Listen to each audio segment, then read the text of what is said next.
Dice, capítulo 9. Y Pilatos, llamando a Nicodemos y a los 12 hombres que decían que Yahushua no había nacido de la fornicación, les habló así: ¿qué debo hacer? Vean también que particular que llama a Nicodemos y a 12.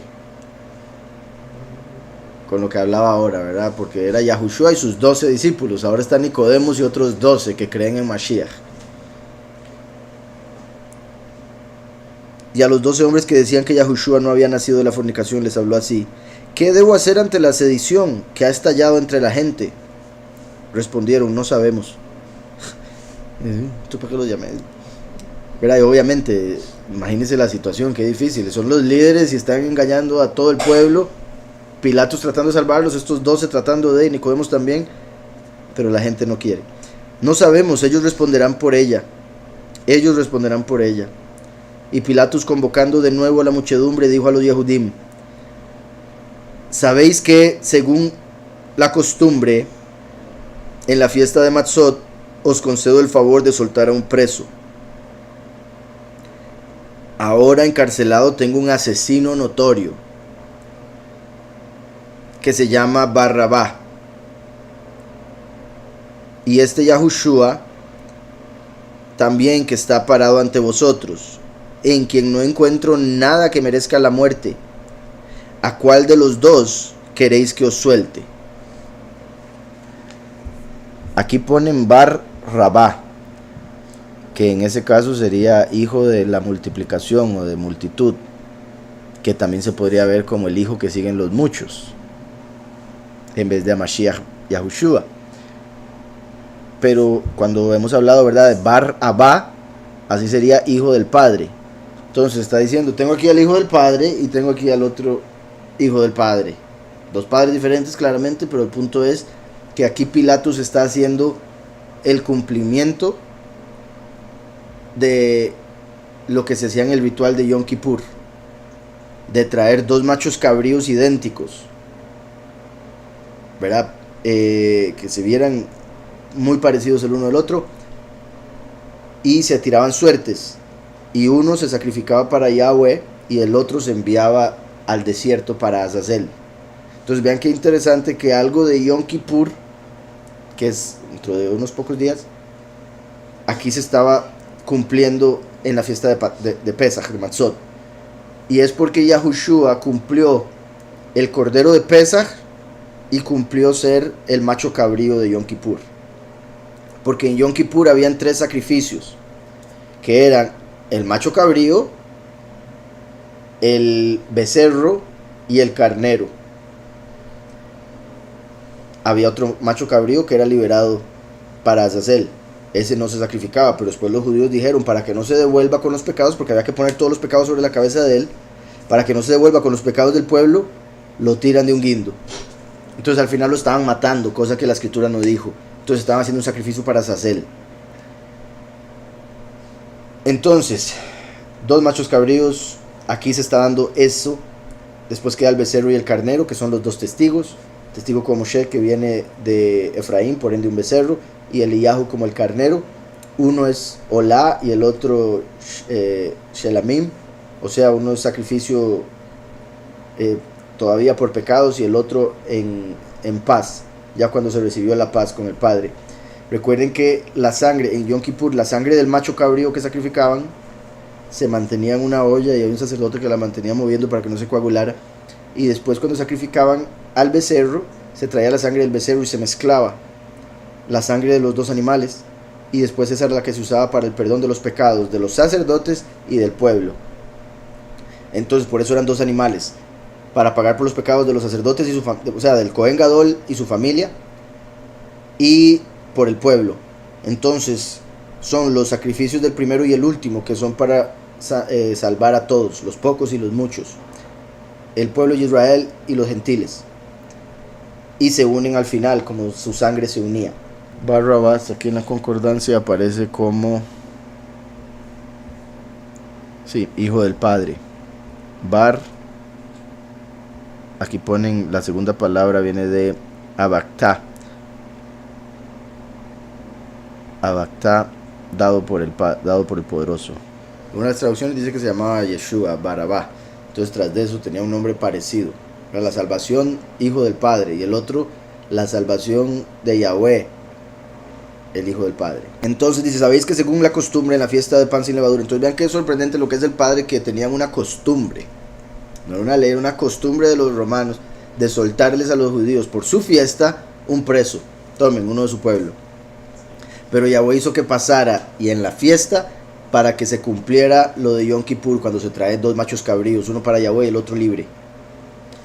Entonces, os concedo el favor de soltar un preso. Ahora encarcelado tengo un asesino notorio, ¿verdad? Al decir esto es como diciendo, ese es un asesino, es el que había que colgar. Entonces les voy a sacar ese, ustedes dejan libre a Yahushua. Eso fue lo único que se le ocurrió después de que le preguntó a los 12 y a Nicodemo, ¿qué puedo hacer para liberarlo? Y ellos, no sabemos. Entonces él se le ocurre, sí, cierto, yo normalmente les suelto uno en fiesta, entonces les voy a decir eso. Encarcelado tengo un asesino notorio que se llama Barrabá, y Yahushua también, que está parado ante vosotros, en que no encuentro nada que merezca la muerte. ¿A cuál de los dos queréis que os suelte?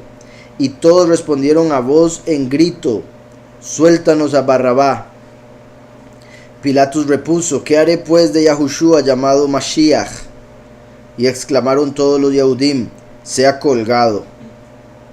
Y algunos de los Yehudim respondieron también, demostrarás no ser amigo del César si pones en libertad al que se llama a sí mismo Rey e Hijo del Poderoso. Y aún quizá deseas que él sea rey en lugar de César. O sea, tal vez es que usted quiere que él reine en vez de César. Como hasta atreviendo, o sea, al decir eso básicamente están diciendo, ¿sabe que usted debería ser colgado también? Sí. Vean que irrespeto de aquellos que le están pidiendo ayuda según ellos. Entonces dice, aún quizá deseas que el rey sea, aún quizá deseas que él sea rey en lugar de César.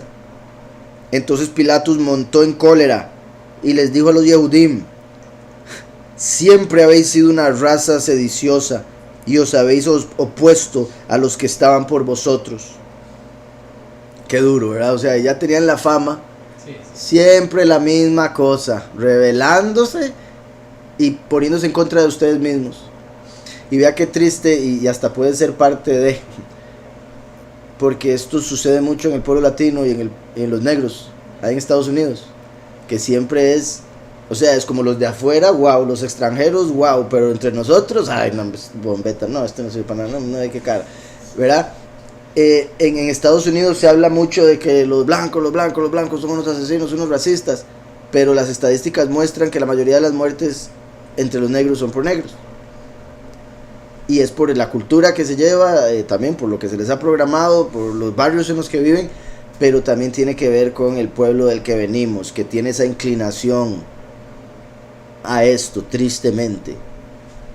Siempre habéis sido una raza sediciosa y os habéis opuesto a los que estaban por vosotros. Y los Yehudim preguntaron, ¿quiénes son los que estaban por nosotros? ¿Verdad? Los profetas, por ejemplo. Y Pilatus respondió, según me enteré, vuestro poderoso que os libró de la dura servidumbre de los egipcios y que os condujo a pie por el mar en seco y que os dio en el desierto el maná y la carne de las codornices para vuestra alimentación, que era lo que hablamos ahora, ¿verdad? Que él ya sabía todo esto, lo más seguro también por su esposa, que seguía la Torá. Entonces dice, según como me enteré, vuestro poderoso que os libró de la dura servidumbre de los Mizraim, que os condujo a pie por el mar en seco y que os dio en el desierto el ¿verdad? El maná, y la carne de las codornices para vuestra alimentación, y que hizo salir de una roca agua para saciar vuestra sed, y les dio una ley, pero a pesar de tantos favores, no habéis cesado de rebelaros contra él, y provocado vuestro poderoso a la ira, y quisiste un becerro de metal fundido, ¿verdad? Quisiste de querer, no de te hiciste, quisiste, ¿qué hiciste? O quisiste, ok, y quisiste un becerro de metal fundido, y enojasteis a vuestro poderoso, hasta el punto de que él quiso haceros perecer, pero aún Moshe rogó por vosotros, a fin de que no perecieseis, y ahora acusáis que yo odio al rey. Y ahora acusáis que yo odio al rey. Y él se levantó del tribunal y quiso irse. Mas los Yehudim gritaron, nosotros sabemos que nuestro rey es el César y no Yahushua. Terminaron de ponerle la soga al cuello. Vean qué descaro. solo para que lo maten, ¿verdad? Nosotros aceptamos, más bien no solo aceptamos, sabemos que nuestro rey es el César y no Yahushua. Rechazaron a Yahushua, el verdadero rey, y tomaron al rey romano, al emperador romano. Entonces, y recuerden que Roma está bajo Samael, es como diciendo seguir a Samael, seguir el líder que Samael les puso, seguir a la bestia. Misma cuestión dándose hoy en día. Ajá. En vez de decir nuestro rey de Yahweh, o sea, por lo menos hubiesen dicho, pues, en el mundo en el que estaban, nuestro rey es el todopoderoso de la Torá, quien nos dice que honremos a César, por decirle algo, a la autoridad que nos puso en Roma. Pero no, ni siquiera, no, es nuestro rey es el César. Recuerden que César es cortada, de ahí viene Cesárea. Y qué curioso que ellos aquí estaban cumpliendo la profecía de Daniel, que dice, y Mashiach será cortado. Mashiach será César, el rey verdadero. Pero ellos están aceptando a la bestia, el falso, y decidiendo cortar a Mashiach.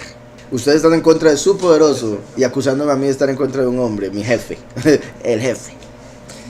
Obviamente es mucho más nivel del rey, pero me refiero en esa comparación ahí. Entonces nosotros sabemos que nuestro rey es el César y no Yahushua, porque ciertamente los Kohanim hechiceros que adoraban el orbe luminar, ¿verdad?, el sol, le ofrecieron regalos como a un rey, ¿verdad? Esos son los Yehudim hablando, cuando llegaron los magos, ¿verdad?, los que se conocen como reyes magos, los sabios del oriente, porque ciertamente los sacerdotes hechiceros que adoraban el sol, también interesante eso porque ellos adoran la luna, ¿verdad? Pero bueno, le ofrecieron regalos como a un rey. Pero Herodes, cuando supo por los sacerdotes hechiceros que adoraban el sol de que un rey había nacido, procuró matarlo. Y cuando su padre, Yahusef, se enteró de ello, lo tomó junto con su madre y huyeron los tres a Mizraim. Y cuando Herodes se enteró, mandó matar a los hijos de los Ibrim, que por aquel entonces habían nacido en Betlehem.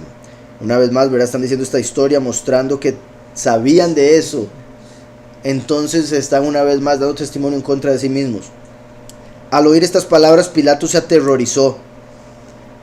Y cuando se restableció la calma entre la gente que seguía gritando, dijo, ¿así que entonces el que buscaba a Herodes es el que está aquí presente? Uf, se imagina qué poderoso. Después de 30 años y resto. Sí, 30 años porque más o menos por ahí, 31 años quizá. Porque mandó a matar a todos los de 2 años para abajo, ¿verdad? Eso sucedió 2 años después de haber nacido. Entonces, después de 30 años, tenerlo al frente y decir, ¿qué? Porque me imagino lo que había quedado en la mente de los romanos, por ejemplo, de por qué había matado a esos y dónde habría quedado, si de verdad lo habría matado, si logró matarlo cuando mató a ese montón de niños en Betlehem. Así que entonces el que buscaba a Herodes es el que está aquí presente. Y le respondieron los Yehudim, el mismo es. Y Pilatus tomó agua y se lavó las manos. Ahí fue donde ya se lavó las manos. Dijo, no, yo aquí no tengo nada que ver con la muerte de este hombre. Pilatus tomó agua y se lavó las manos ante el sol, diciendo, inocente soy yo de la sangre de este hombre justo. Vosotros responderéis por lo que vais a hacer. Vean cómo dice ante el sol. No solo porque ese fuera normalmente el que adoraban en Roma, sino también por el hecho de en la luz, ante todos, públicamente. Que es parte de las razones también, porque recuerden que el sol representa, en lo que respecta a este mundo, el sol temporal representa a Lucifer. Por eso cae todas las tardes, porque Lucifer cae al final de la historia. Y él es el acusador, entonces el sol es el que acusa. Por eso es ante el sol que dijo esto, ¿verdad? Para que después no me acusen, soy inocente. Así como lo que mencioné en cierta forma ahora, lo del ayuno, de hacerlo durante el día. Porque es como durante el sol, cuando pase, los estoy viendo. Y Pilatus tomó agua y se lavó las manos ante el sol, diciendo, inocente soy yo de la sangre de este hombre justo. Vosotros responderéis por lo que vais a hacer. Y los Yehudim repitieron, caiga su sangre sobre nosotros y sobre nuestros hijos. Entonces Pilatus ordenó que se cierre el velo ante el tribunal, que se cerrara el velo ante el tribunal en que estaba sentado. Repito. Entonces Pilatus ordenó que se cerrara el velo ante el tribunal en que estaba sentado y prosiguió en estos términos al dictar sentencia contra Yahushua. Tu raza te ha condenado por ser rey. Bueno, ahí yo diría, tu nación te ha condenado por ser rey. Vean qué poderoso, ¿verdad? Se lo está confesando. Sí, usted es rey. Sí, lo creo. Pero le dice, y por eso te están condenando. Qué sorprendente. Tu raza te ha condenado por ser rey. Ordeno pues que seas azotado conforme a los estatutos de los emperadores augustos. Y mandó enseguida que se le colgase al lado del jardín. Perdón, al lado del jardín. Qué curioso eso, porque eso confirma lo que les... ¿Se acuerdan lo que les había mencionado hace poco del libro que había leído de la Segunda Venida de Saturno? De que todo indica que en el jardín donde estaba con los discípulos comiendo, donde salió después de noche, que lo agarraron, que ahí mismo lo colgaron y que ahí mismo lo enterraron, porque ese jardín está en la base del Monte de los Olivos, que está al puro frente de Jerusalén. Y mandó enseguida que le colgasen al lado del jardín, en el lugar que había sido detenido. Vean qué curioso. Esto, por si algo, está como que solo aparece en una de las dos. Pero esto normalmente no es lo que se cree. Me imagino que por eso lo puso en gris aquí el traductor. Pero es lo que algunos han llegado a discernir o a deducir al ver la historia. Y al ver que en el Imperio Romano, donde agarraba, o sea, habían dos lugares donde lo podía colgar al criminal: donde había cometido el crimen o donde lo agarraron. Porque si no sabían dónde cometió el crimen, o depende del crimen y no había lugar, entonces lo colgaban donde lo agarraron. Por eso donde lo agarraron, lo colgaron, que era donde estaba con los discípulos después de haber comido. Todo fue en el mismo lugar. Y mandó enseguida que le colgasen al lado del jardín, en el lugar en que había sido detenido, con dos malhechores cuyos nombres eran Dismas y Gestas. Que un comentario dice: el jardín de Getsemaní, donde él fue arrestado, fue cerca del templo, del otro lado de el Gitrón, al lado de este de Jerusalén, pero el lugar de Gólgota fue al lado norte de Jerusalén, al lado del jardín de Yahusef. Dice según las buenas nuevas de Pedro, donde estaba su tumba. Entonces aquí el punto es que el de Getsemaní queda al este de Jerusalén, pero según las buenas nuevas, a donde lo enterraron era en el jardín del norte. Entonces por eso ahí hace la diferencia. Y me gustaría también comparar esto con ese libro que mencionaba. Porque recuerda, ok, también porque él está poniendo aquí Gólgota como Gólgota, el que dicen hoy en día. Hay otro lugar que dicen que fue el Gólgota, que es un lugar que parece un cráneo, la montañita. Pero recuerden que según el libro ese que les menciono a Saturno, lo que dicen es que Gólgota era, el cráneo se refería al cráneo de Goliat, que David lo habría llevado y lo habría enterrado en la base del Monte de los Olivos. Entonces de ahí que saca que era Getsemaní el jardín, y que ahí mismo habría estado la tumba de Yosef. Y no recuerdo, sí, aunque lo acabamos de leer, el de las buenas nuevas de Kef, que dijera norte. O sea, sí me acuerdo de lo del jardín, pero no que dijera norte. Pero entonces están esas dos posibilidades, por si algo. Este indicaría que fue en Getsemaní, el otro que era más bien al norte de esa montaña de Jerusalén. Dice que Daniel, es curioso que Judas cayó de una colina, así como el macho cabrío se tiraba para Azazel. Sí, exactamente.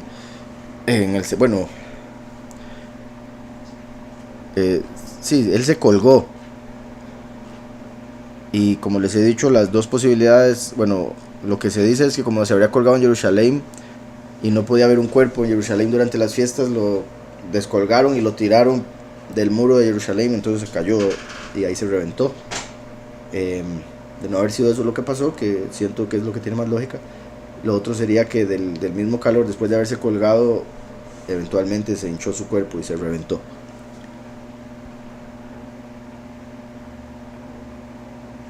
Pero sí, el hecho de que habrían ellos agarrado el cuerpo y ellos lo habrían tirado se conecta porque era como agarraban al macho cabrío y lo tiraban del precipicio y se reventaba. Y ese era Azazel, y Azazel habría sido el que le entró a Judas, porque recuerden que Judas se llamaba el hijo de perdición y es el mismo nombre que se le da al falso Mesías. ¿Qué significado tenía el incienso, mirra y oro cuando se lo entregaron al Mesías? El incienso representa que él sería el intercesor nuestro. Mirra representa el sufrimiento por el que pasaría, y oro que venía a dejar el reino de Yahweh, a ofrecer su reino.